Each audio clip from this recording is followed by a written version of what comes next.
Musical musings, musical musings, musical musings, musical musings. Hello and good afternoon, friends.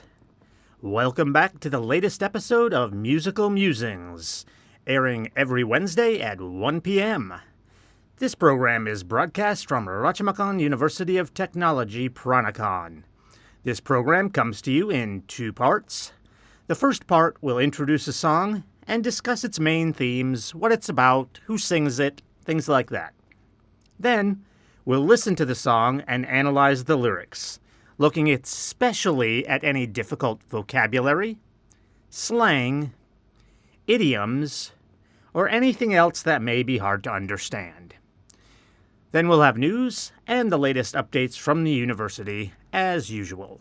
Musical musings, musical musings, musical musings, musical musings. This is Gary Gray, your host for Musical Musings.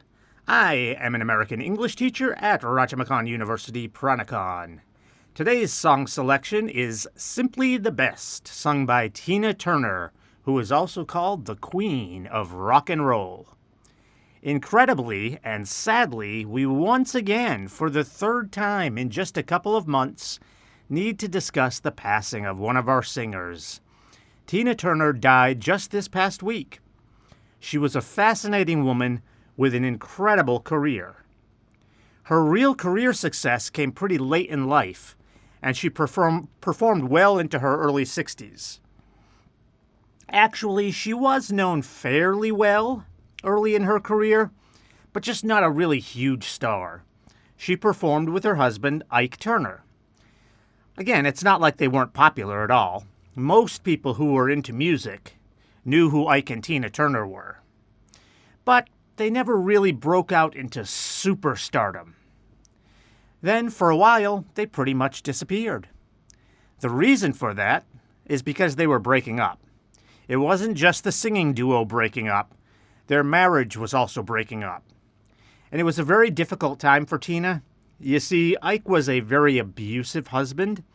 In relationships like that, a lot of times, the woman may be afraid to leave. She may fear for her safety or even her life. That was kind of the case with Tina. So she put up with abuse for a long time and stuck with it. So the breakup took a long time. Finally, with the breakup finalized, Tina Turner could start the process of healing. But it took her 6 years after her breakup with Ike, and she at times lived in complete poverty, as Ike had really taken and wasted most of their money.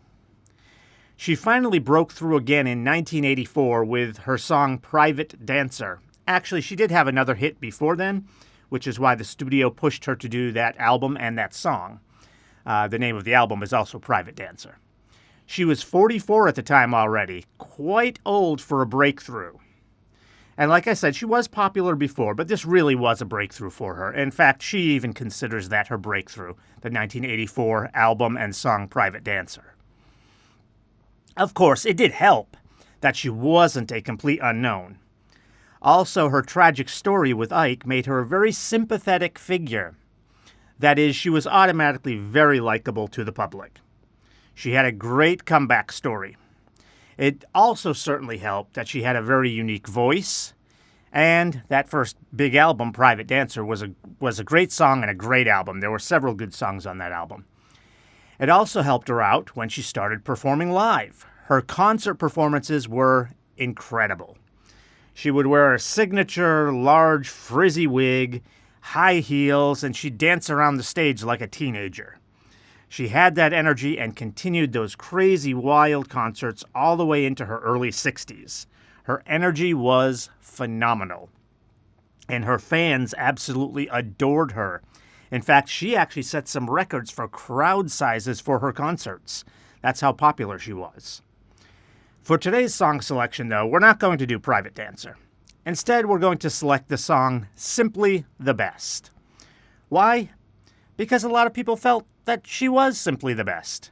Now, in reality, she's not singing the song that she is the best. That would be a little weird, singing a song about yourself being the best. No, it's a pretty simple love song to someone else, saying that they're the best. Nonetheless, to celebrate her life, it still seems like a good song to use. Okay, for those of you listening to us on YouTube, we can't embed the song for copyright reasons. You'll see a link to the song in the upper right. You can click on that now and then just jump on back here for our lyrical breakdown. For the rest of you, we'll get right to the song now. Musical musings, musical musings, musical musings, musical musings. All right, welcome back. You can hear how great Tina Turner's voice is. It has a very raspy, rough quality to it. I recommend you check out some of her other songs. I already mentioned Private Dancer to you, but she has also some other very well-known songs. For example, she's very well known for Proud Mary, or We Don't Need Another Hero. There's a whole bunch more. She's got a lot of great songs. She was not the original performer of the song Proud Mary, nor was she the original singer of the song we're doing today. But she did make them both her own, and especially for Proud Mary, she's the most famous performer of it. But probably for Simply the Best, she's also the most famous performer. But you should go check out Proud Mary as well. It's quite a fun song, and the crowd goes wild when she does it live in concert. Now, as for this song, Simply the Best, its lyrics are a bit long, I guess, but if you were with us last week, we had a very long song. This one is much shorter. It's also a pretty simple song. Still, there may be some phrases and slang that you may not fully understand. So let's go ahead and get right into it. Just a reminder, when I talk about verses and choruses, not every song follows this structure, but most songs have a part that repeats. That's the chorus. The parts in between are the verses. Most songs will start with a verse first, then do the chorus. Again, not all songs are like this. It's music, it's art, it's creativity. The songwriter and the singer can do whatever they want.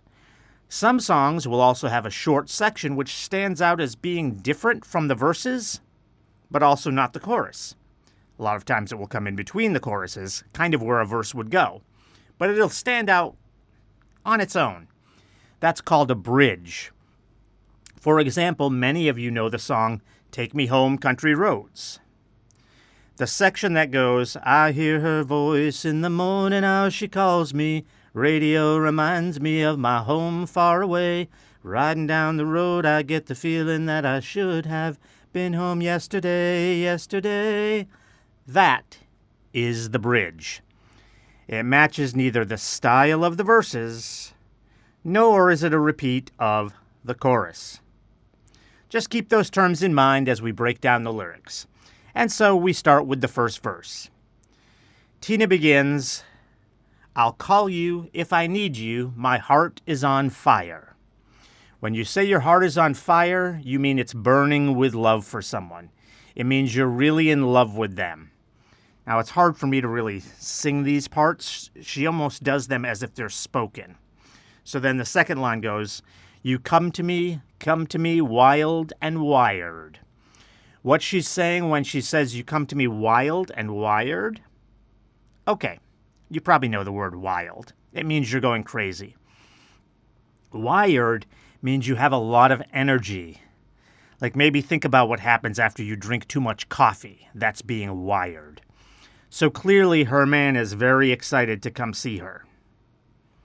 Then, oh, you come to me?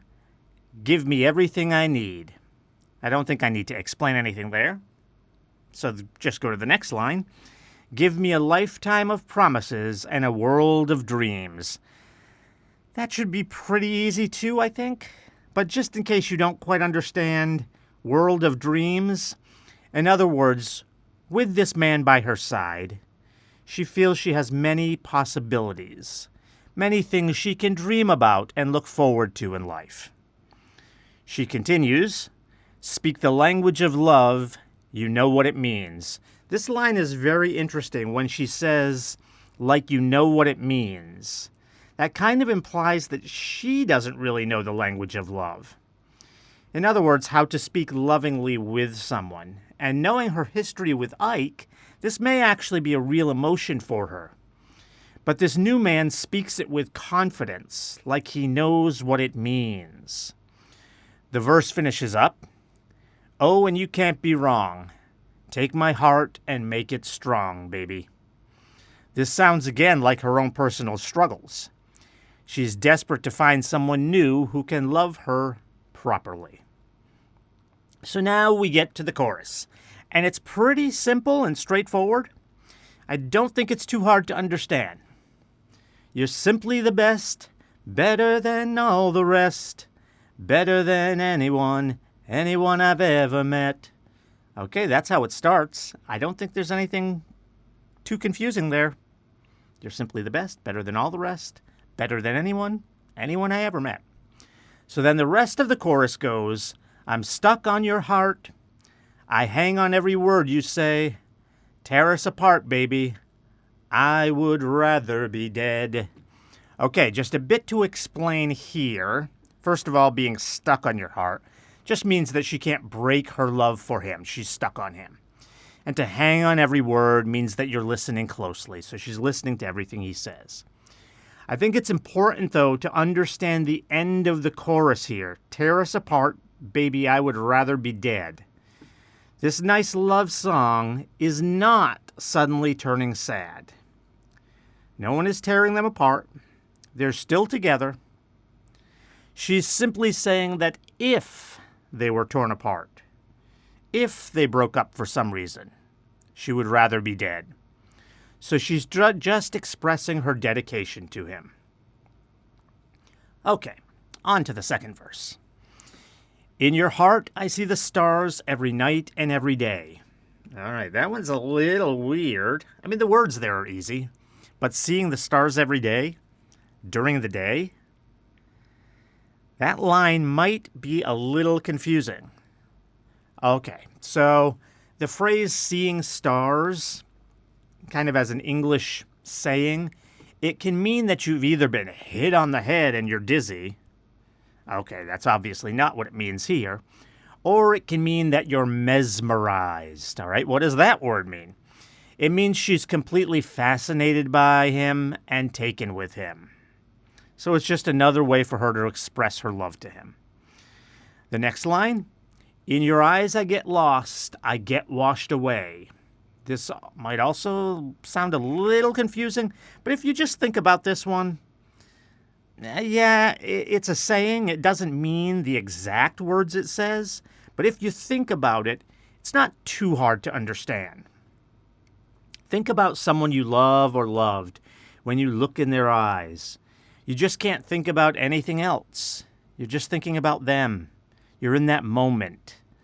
That's what she means when she says she's lost and washed away. Nothing else matters around her.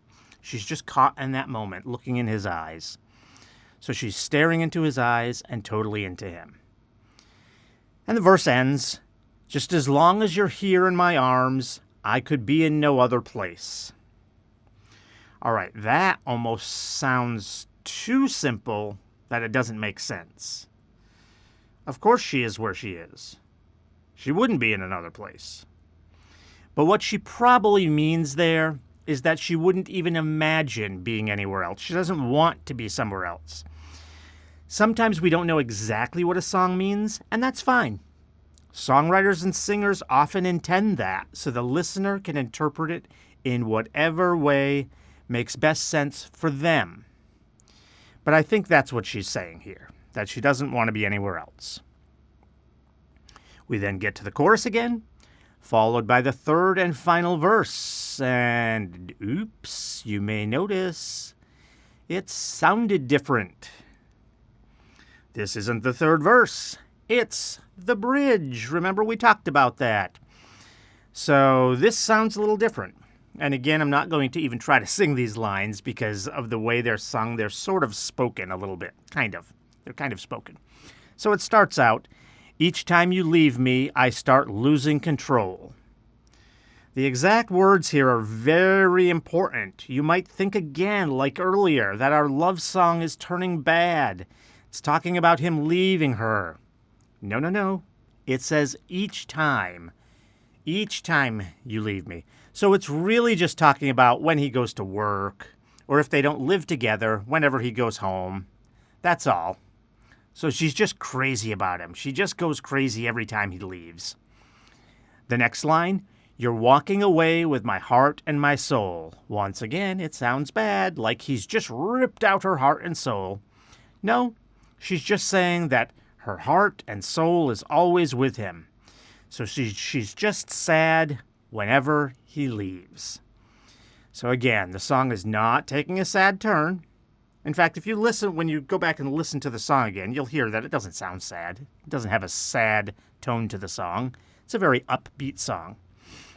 So instead, it's all just about her love and dedication for her man. The verse ends with, or I should say the bridge ends with, I could feel you even when I'm alone, oh baby, never go. So you can see here, not only does she still feel his presence when he leaves, but importantly, she says, never go. Would you tell someone to not go if they're already gone? Of course not. So no, there's more proof that no, the song didn't suddenly turn sad. She's just saying that she misses him. So whenever he goes home, or when he goes to work for any reason why they can't be together, any reason why they can't be together, she feels sad. Okay, Tina then repeats the chorus twice. For some reason, she changes the line, you're simply the best, to just, you're the best. And she repeats that line at the end of the chorus both times she sings it. Very little change. Like I said earlier, though, it's art. They can change it if they want. Choruses will usually repeat exactly, but that's not always true. And this is really a very small change. Okay, so this song really has a very simple, standard structure. Verse, chorus, verse, chorus, bridge, chorus. The only change up there is that the chorus at the end gets altered very slightly and repeated. So, that's our song for today. I would encourage listeners to check out more from Tina Turner. She's got a lot of great music. And if you look up her live performances on YouTube, you'll be able to see how wild and energetic she is. I have personally seen her in concert at least 3 times. It's a heck of a show. She also used to do even some acting. She's been in, I think, about 3 different movies. So, yeah, she's done a lot of different things. And in at least one of those movies that I can think of, they actually use her song for the credits at the end of the movie, which is really kind of cool. So she's not really playing a singer in the movie. She's just doing normal acting. But then they use her song at the end. So she's really done a lot of different things. And I have personally seen her in concert at least 3 times, maybe more, maybe 4 or 5, I'm not sure. It's a heck of a show, and the world has lost an amazing talent. So rest in peace, Tina Turner. You were simply the best. Let's take a short break now, and then we'll get to the RMUTP news.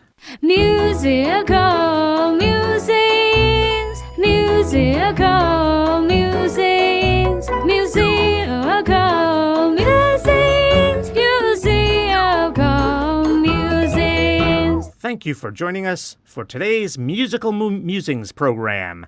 Please stay with us and tune back in next week for another great song. And please don't forget to subscribe to our channel. Musical musings.